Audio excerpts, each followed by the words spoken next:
Hi, good morning. I'm Oliver Gao. I'm the director of Cornell System Engineering Program. As you probably see before, I've been very fortunate to conduct what I call these system conversations with our Ezra System Seminar series speakers that we bring to Cornell.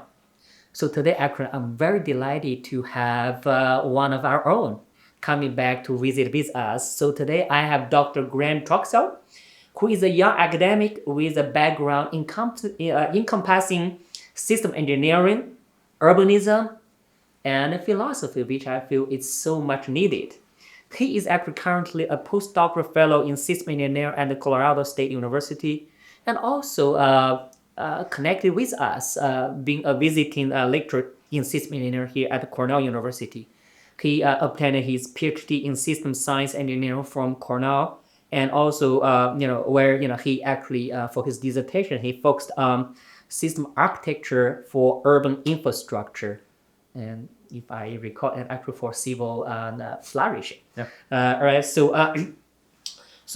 Graham's research broadly focuses on the design, development, and management of social technical systems.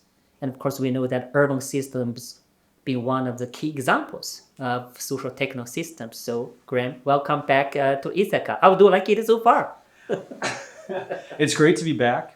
Thanks so much for the invitation and be able to come back and visit my alma mater and see everybody and speak with you today. Wonderful. Thank you, Graham. Of course, you have such a unique career and also training trajectory, which I don't think many people have or will have. Right. All right. Yeah, I think it's so unique, and also I think so precious, right? I think you. So I think looking at your bio, and I believe many people will see it. But they, of course, later you are going to give the Ezra System Seminar talk.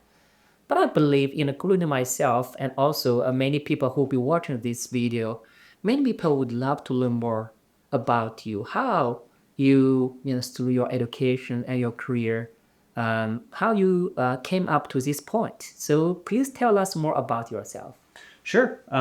So I did my bachelor's degree in philosophy and started a master's program in philosophy. And during that time, it really started with a course on philosophy of mind.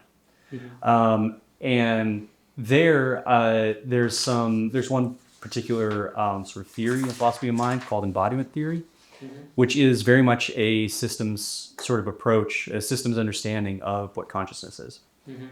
And so that's kind of the first introduction I got to what you and I will call like a systems perspective, mm-hmm. on any particular topic. Yes. And that really, for whatever reason, just kind of gripped me. And I became increasingly interested in systems as a result. Mm-hmm. It became so pronounced, actually, that my thesis advisor at the time said, hey, you should probably, if you're going to be this interested in systems, you should probably go get a degree in systems engineering. Mm-hmm.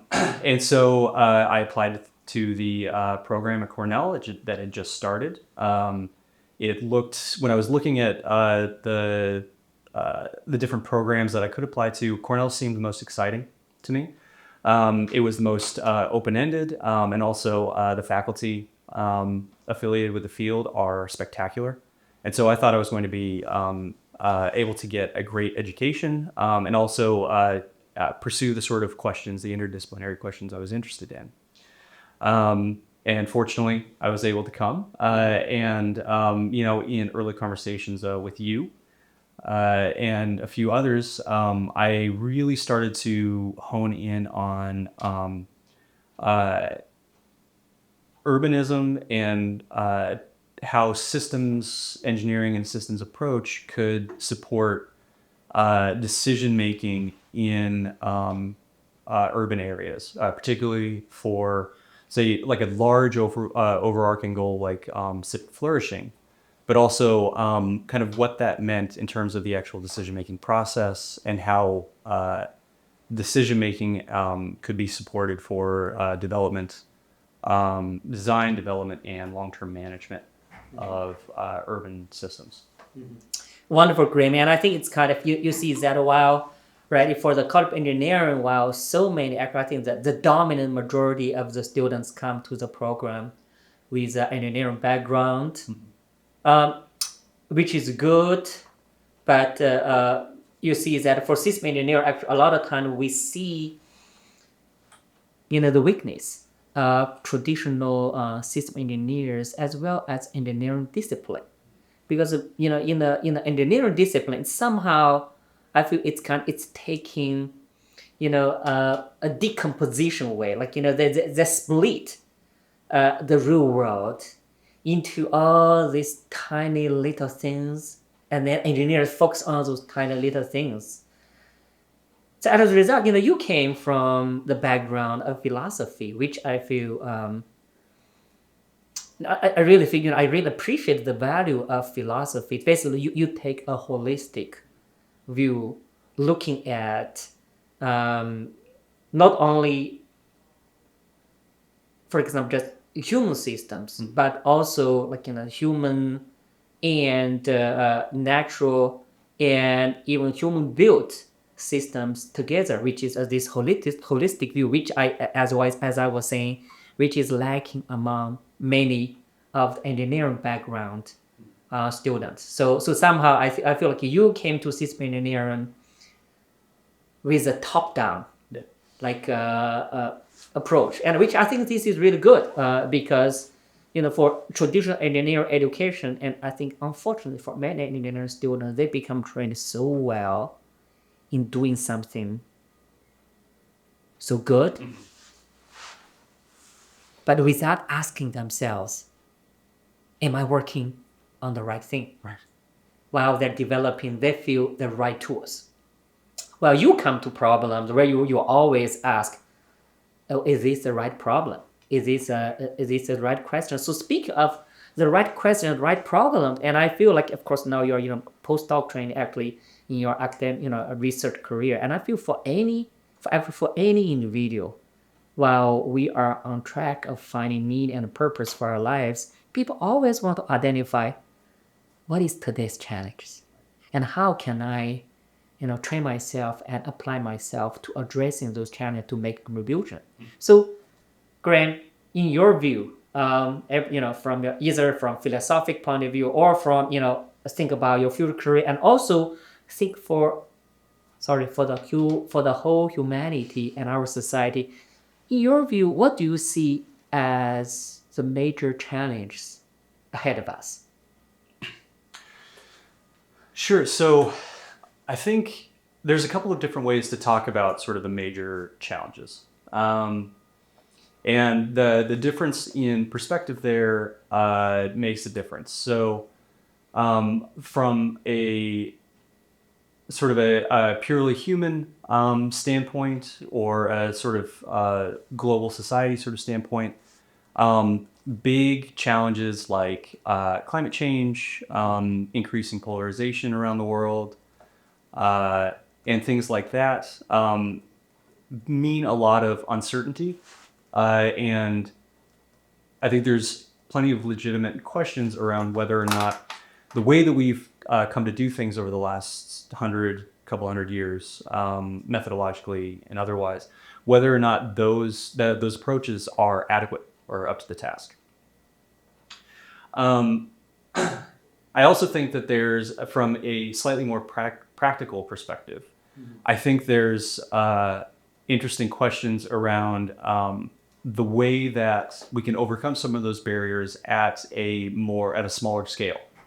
So, for instance, I mean, one of the reasons why I am interested in decision making in particular is because, kind of like what you were just talking about a minute ago, it almost, when you look at the way decisions around, policy or urban design or something like that are actually made in communities by elected officials, you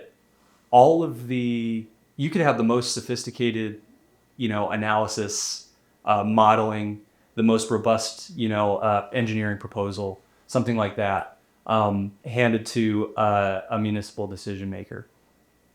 And because of the situation in which they have to make decisions, that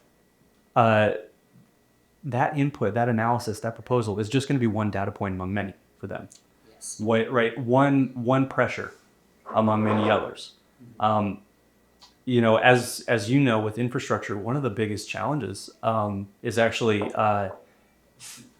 if you're updating, a roadway or something, things for your constituency generally have to get worse before they get better, right? You have to tear up the road. There's a lot of construction, and there's a lot of that means things are a lot less convenient for people. And because these projects have such long time horizons, that often means the decision maker themselves might actually hurt their chances of reelection, right? And things like that. And so understanding the context in which these decisions are made, whether it's about these large scale goals like addressing like reducing greenhouse gas emissions or anything like that.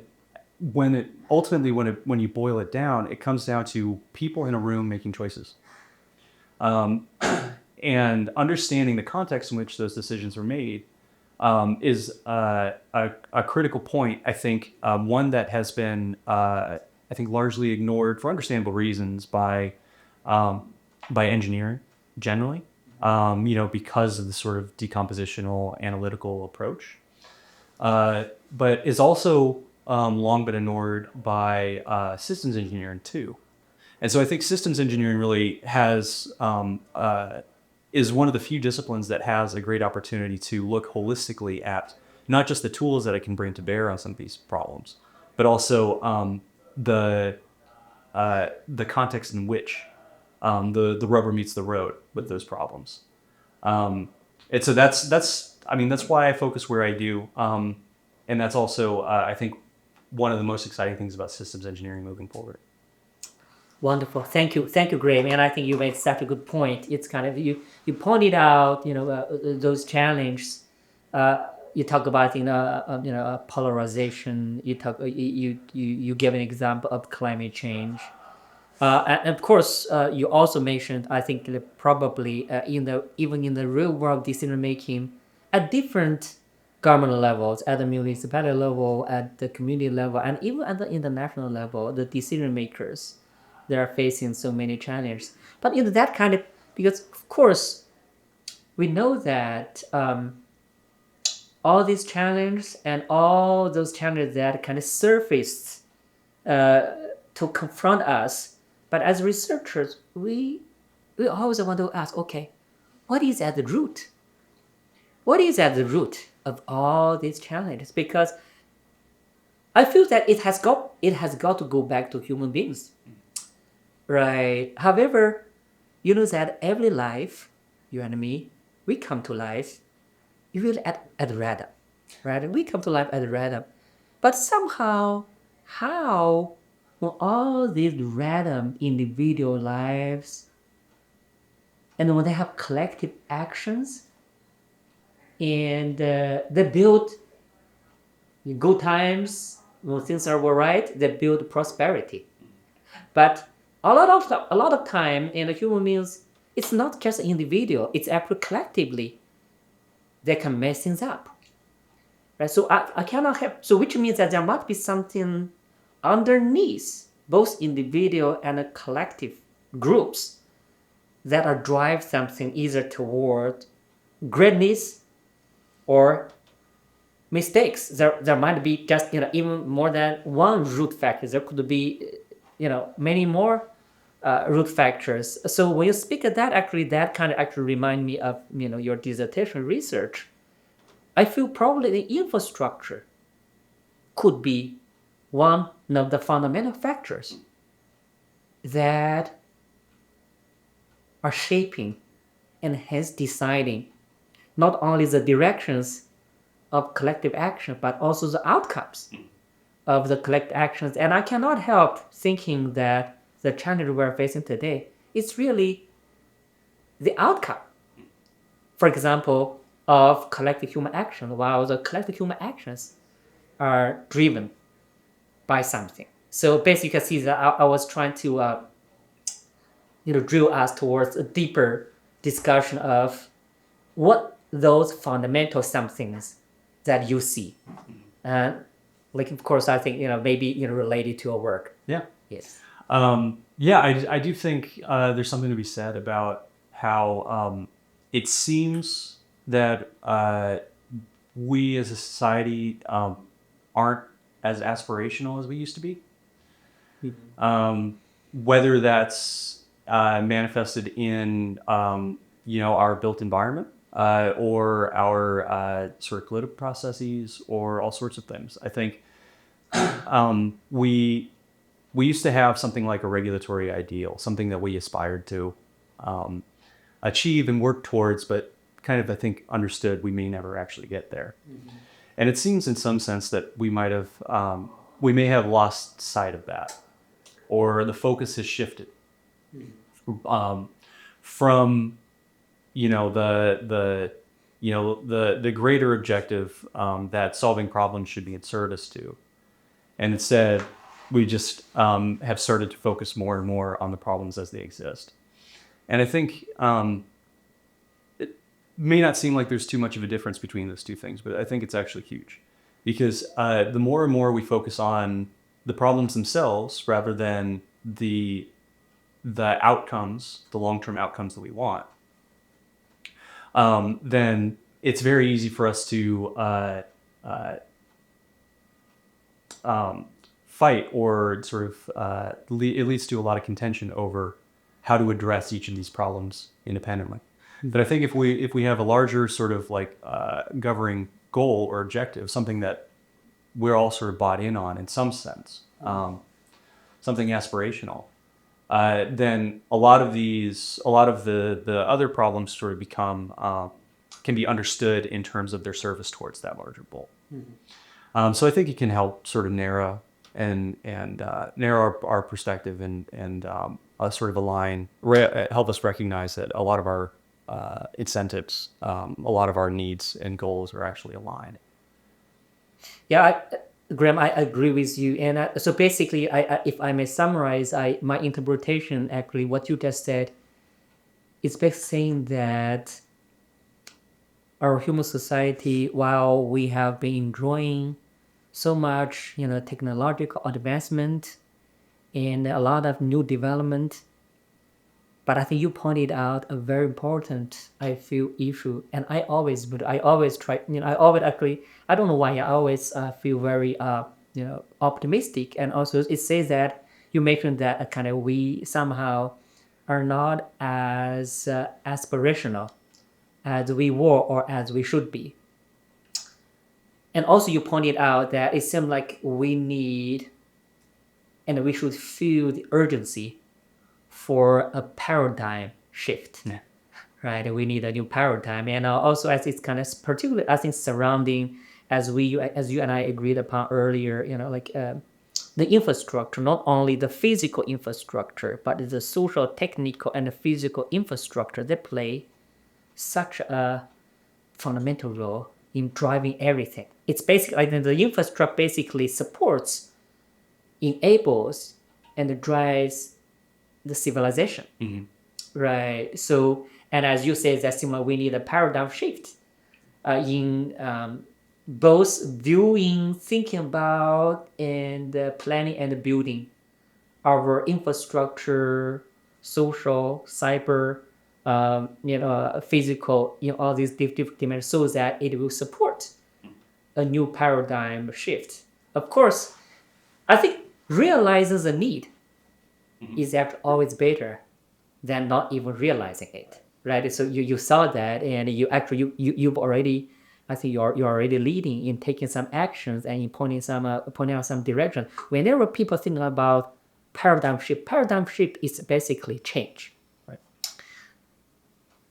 Sorry, it's not like politicians always saying change, I'm change. But I mean, like, as researchers, we want to be, first of all, what do we want to change to? And then second, how are we going to make the shift? And the third, what will be the roadmap for such a paradigm shift? So basically, what to change to, how to change to, and the roadmap. So in answer those questions, so I think, Graeme, you pointed out those questions and why systems architecting. Why is system architecting you identify as such a powerful tool in helping us to answer those three questions: what to change to, how to change, and the roadmap to change. And of course, you are now an expert. You did your dissertation on system architecting, and also you use system architecting. You apply system architecting to, I think kind of the social technical systems for which, right, urban infrastructure and the users of urban infrastructure, they constitute an ideal example for your method. So tell us more about system architecture and why and how you use system architecture to point the different stakeholders in our society towards what you believe as the right direction.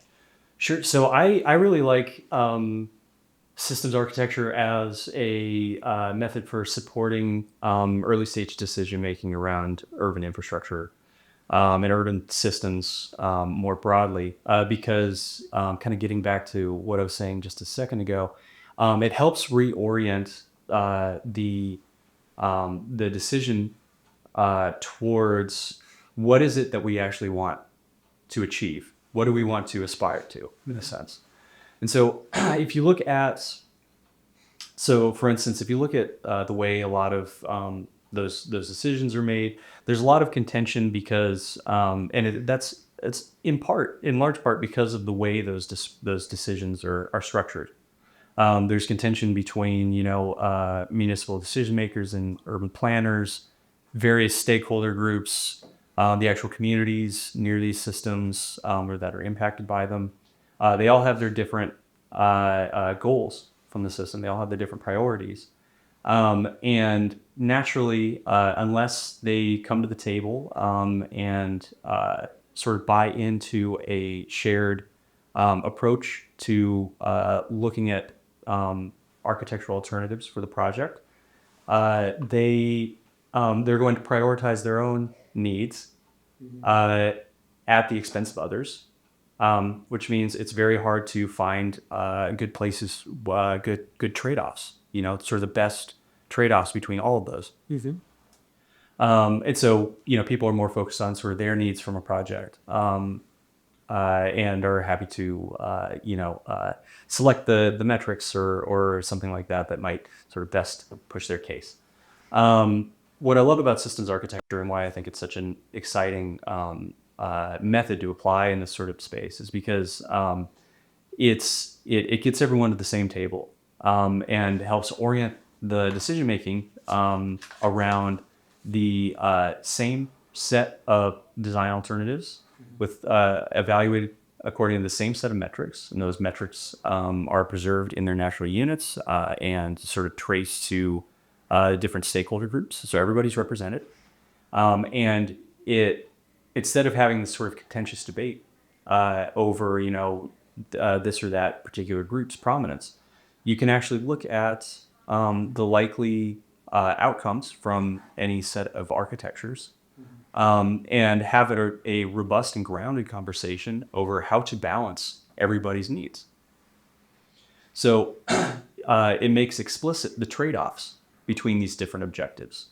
And once you make those, then you can continue on to the more sort of granular engineering of the project. But by orienting, by grounding that conversation early on the things that matter, the likelihood of schedule slippage, cost overruns,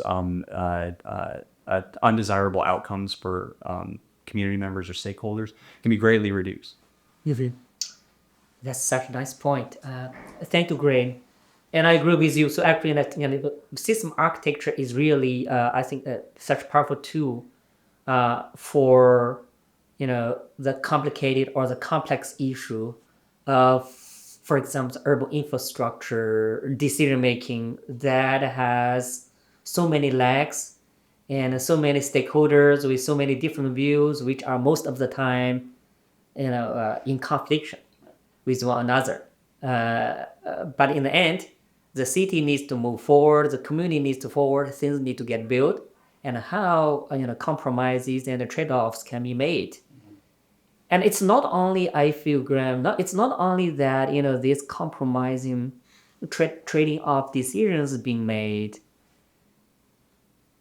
at this time, but it's also as soon as these decisions are made and all this infrastructure to be built, when they are built, they will start shaping the lives of everyone.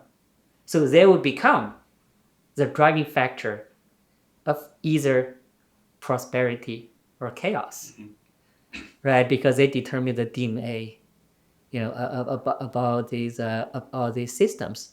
So speaking of that, I think Graeme, I cannot help being so proud that you really actually in your PhD study, you actually you have your book proposal accepted by Cambridge University Press, and we have this book contract, which I think you're almost there to having the book to come out. Tell us about the book, and because I think it's kind of the book. It's not only. I feel that Graham, of course, first of all, as you might know that for many of your PhD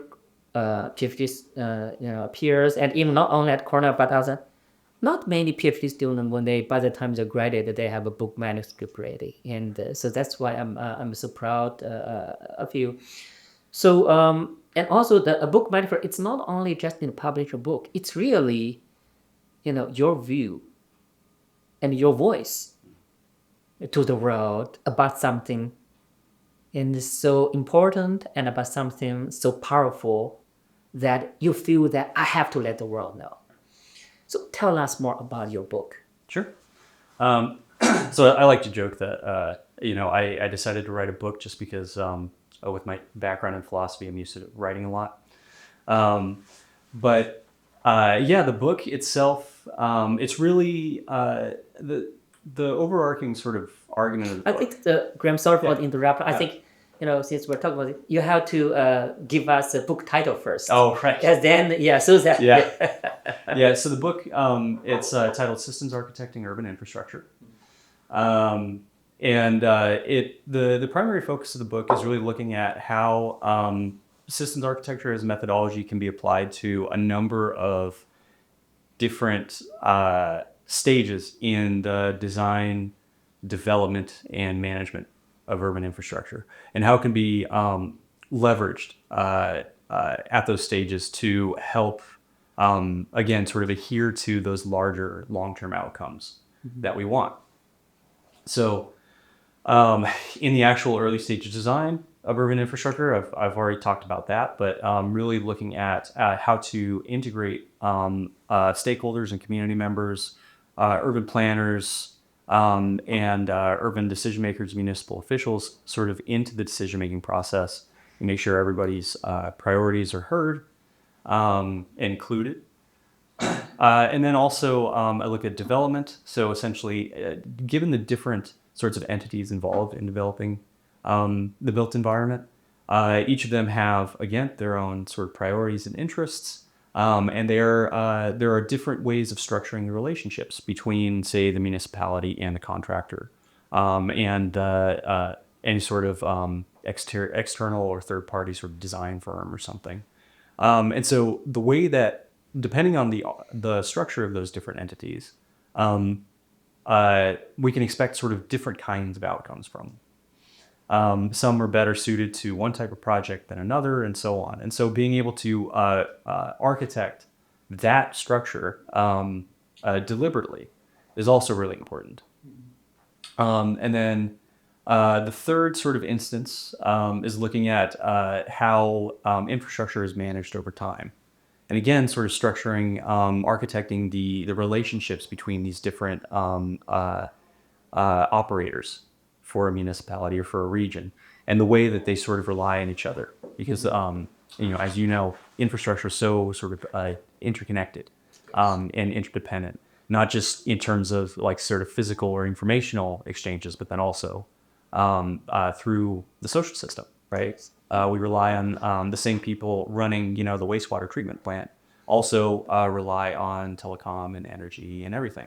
So being able to look at the way that those the management structure and the way those decisions are made and how how different decisions are prioritized and sort of cascade through these systems is also really important. So I look at sort of those three stages in urban infrastructure, and then I conclude with talking about sort of the future of systems engineering education, um, and how and what sorts of things I think with this sort of a shift towards sort of a broader application of systems engineering, looking at sort of somewhat non-traditional areas of application for engineering, what that should mean for system engineering education and kind of the sort of people that programs like Cornell should be training for the future.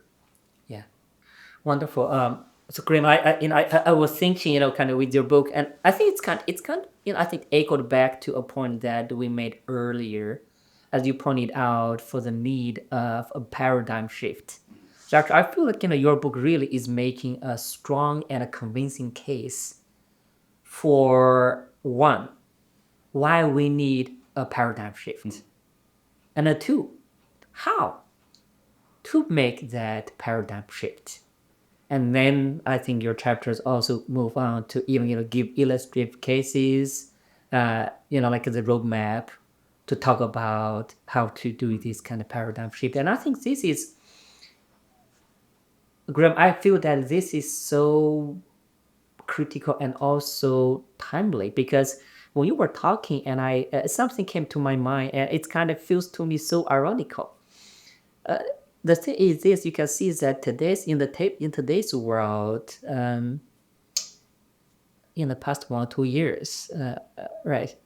While our brains and our minds are entertaining, how AI can change our human lives, and then even we talk about the ethical aspect of AI, and of course, I think with today's technologies, looking at the bright side, Elon Musk is talking about building communities on Mars, and we tend to believe that we have technologies to do that. The reason I use the word ironical is because I cannot help thinking, like, if we have the technologies and the science to build communities on Mars, and we even have the technologies like AI to entertain and to empower our minds much more powerful, how comes how it comes that we cannot use the technologies that we can build a community on Mars, we can use all this air to, how cannot us how cannot we use all these technologies and all these advancement to build our today's living urban built environment like infrastructures better? Yeah, I think it's a great question. I think it's a great question because uh, so I think one of the things that we're lacking is a paradigm shift in the way that we think about our built environments, the way that we design for them, the way that we manage them, the way that we all sort of rely on them and participate in them. Yeah, I think proposals like building colonies on Mars and things like that, while they sound cool and sci-fi and would necessarily be very technologically sophisticated, I think one of the things that goes unsaid is that intuitively sounds easier to us than fixing the problems that we have here and adopting a paradigm shift here in order to fix those problems. And so while maybe we'll be able to build colonies on Mars or leverage AI in some ways, I think ultimately changing the way that we approach decision making and adopting different tools and thinking deeply about the way that we structure decision making in our societies and things like that, we'll be in a much better position to leverage the tools that we have. I think AI is a great example of this, where one of the things we're trying to figure out right now is what sort of tasks is it best at? There's areas of application where it clearly does not do very well. There's areas of application where it clearly does very well.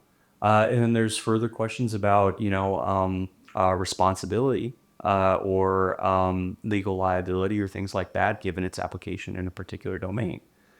That's all well and good, but I think one of the things that we should be thinking more deeply about is why should we be using it in this or that domain, not whether or not we can, and being very deliberate about that. So yes, I think it's an interesting question. Can we, why propose these big advanced pie in the sky, technological applications when really we need, or really we should be focusing on how can we best change the way that we approach things here today. Beautiful. I think Graeme, I think you really pushed that further. That kind of made me think. That I think your research, even your book, even becomes even more urgent and imperative.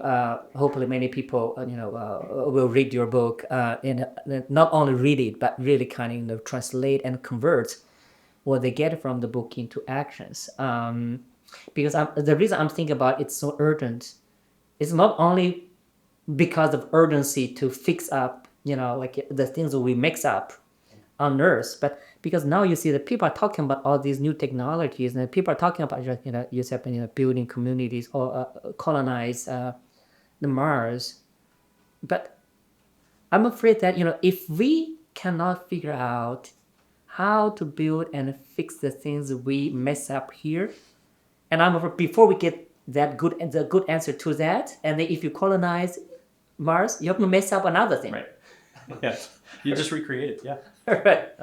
Yeah. So with that, of course, that I think you certainly done an excellent job in your own work and in your research. But both you and me, we realize that right, 1 gram is not enough. Right. So we need more people to have your view and even do better than you can do.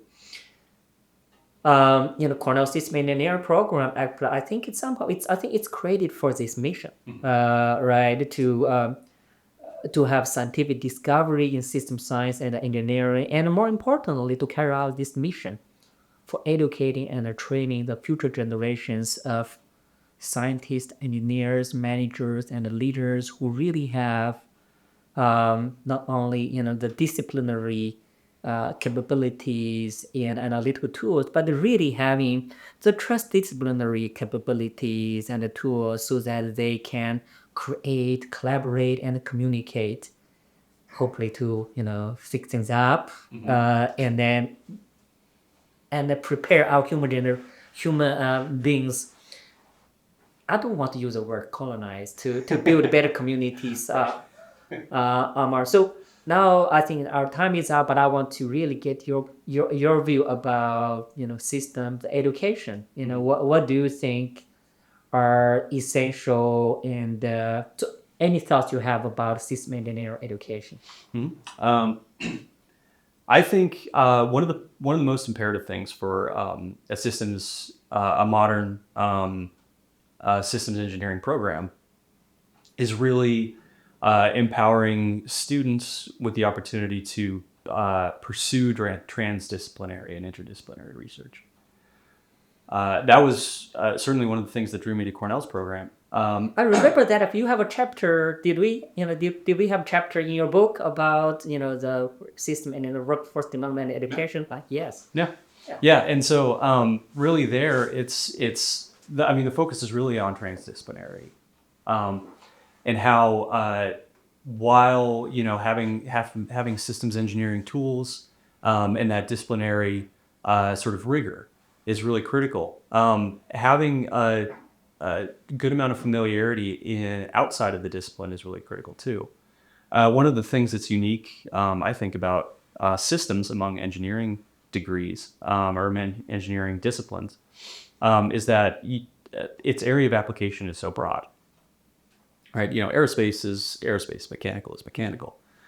Systems is whatever you can plausibly call a system, which, if you think about it, is it can be as small as a bird, as big as airplane. Right. It's a lot of things. And so that means that a systems engineer needs to have familiarity with a lot of things outside of the systems engineering sort of disciplinary focus. That means providing an environment and an educational environment that really supports that, and a research environment that really supports that as well, where it's about not just learning a tool and applying it to sort of a narrowly defined disciplinary problem, but instead what I like to think of as a head up, eyes on the horizon sort of approach. What in other disciplines are they struggling with? How can systems approach or systems engineering maybe address that? How can systems engineering provide sort of the connective tissue between disciplines that are sort of struggling around a problem, and being able to sort of empower students not just with the technical capabilities to tackle those sorts of questions, but then also the educational opportunities to learn more about those disciplines, and be is really essential for, I think, systems education specifically.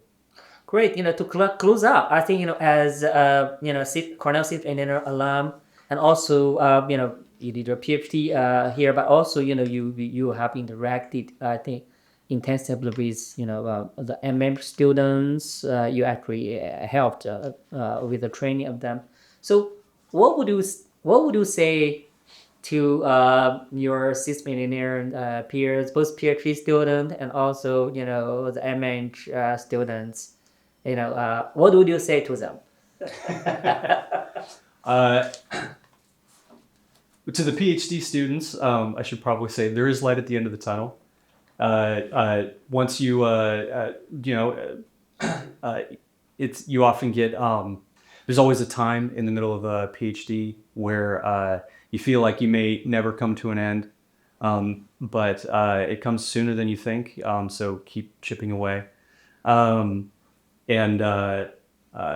keep your head up and your eyes on the horizon, because systems engineering, you might be surprised once you graduate how valuable that skill set and that perspective can be, both in academia and in industry. And to the master's students, I'd say, soak up as much of a systems perspective as you possibly can, because that will distinguish you among your peers, outside of academia. It's not just beneficial as a manager. It can be beneficial in your everyday life, in resolving disputes, or in helping your peers in industry to see an opportunity that maybe they wouldn't have otherwise with their much more narrow training. So wonderful. That concludes our system conversations. Great. Yeah. I hope you liked it. Yeah, it was fun. I hope I answered your questions well enough.